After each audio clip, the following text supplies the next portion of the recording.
आज का वचन मरकुस 15 का 16 से 24 तक। और सिपाही उसे किले के भीतर आंगन में ले गए, जो प्रीटोरियम कहलाता है, और सारी पलटन को बुला लाए।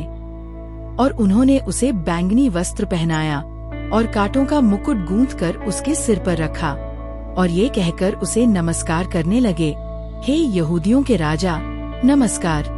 और वे उसके सिर पर सरकंडे से मारते, उस पर थूकते और घुटने टेककर उसे प्रणाम करते रहे। और जब वे उसका ठट्ठा कर चुके तो उस पर से बैंगनी वस्त्र उतार कर उसी के कपड़े पहनाए, और तब उसे क्रूस पर चढ़ाने के लिए बाहर ले गए। और सिकंदर और रूफुस के पिता शमौन नाम का एक कुरेनी मनुष्य, जो गांव से आ रहा था, उधर से निकला। उन्होंने उसे बेगार में पकड़ा कि वह उसका क्रूस उठा ले चले, और वे उसे गुलगुता नामक जगह पर लाए, जिसका अर्थ है खोपड़ी की जगह, और उसे मुर मिला हुआ दाखरस देने लगे, परंतु उसने नहीं लिया। तब उन्होंने उसे क्रूस पर चढ़ाया और उसके कपड़ों पर चिट्ठियां डालकर बांट लिया कि किसे क्या मिले। मनन और प्रार्थना।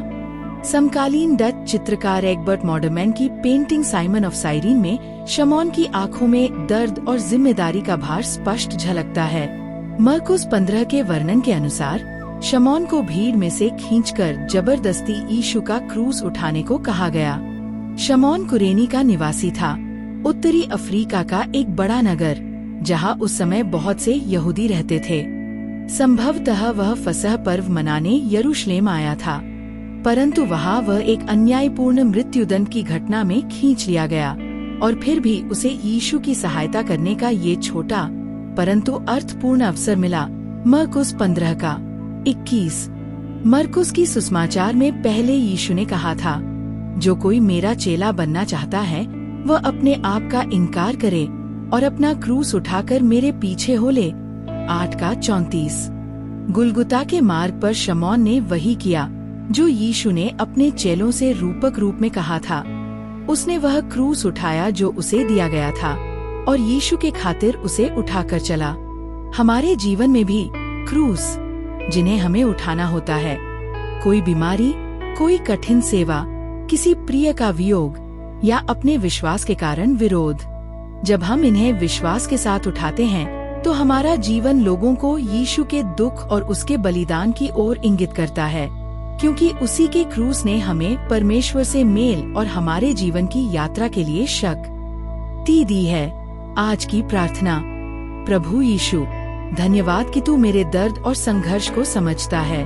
जब मैं अपना क्रूस उठाकर तेरे पीछे चलता हूँ, तब मुझे हिम्मत और सामर्थ्य दे, यहाँ तक कि जब राह कठिन हो, तब भी मैं तेरे प्रेम में दृढ़ रह सकूं। आज की सीख।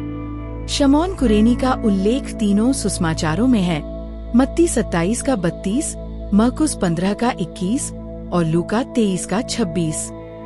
हम उसके बारे में केवल इतना जानते हैं कि वह कुरेनी का निवासी था और उसके 2 पुत्र थे, सिकंदर और रूफुस। ये जानकारी महत्वपूर्ण लगती है, क्योंकि बहुत से विद्वानों का मानना है कि मरकुस की सुसमाचार मुख्य रूप से रोम के विश्वासियों के लिए लिखी गई थी। संभावना है कि मरकुस ने उनके पुत्रों के नाम इसलिए लिखे क्योंकि वे प्रारंभिक कलीसिया में प्रसिद्ध रहे होंगे। पौलुस भी रोमियों को लिखे अपने पत्र में एक व्यक्ति का उल्लेख करता है, प्रभु में चुने हुए रूफुस और उसकी माता को नमस्कार कहना, जो मेरे लिए भी माता के समान रही हैं। और रोमियो 16 का 13। संभव है कि यह वही रूफुस था, उस व्यक्ति का पुत्र जिसने यीशु का क्रूस उठाया था।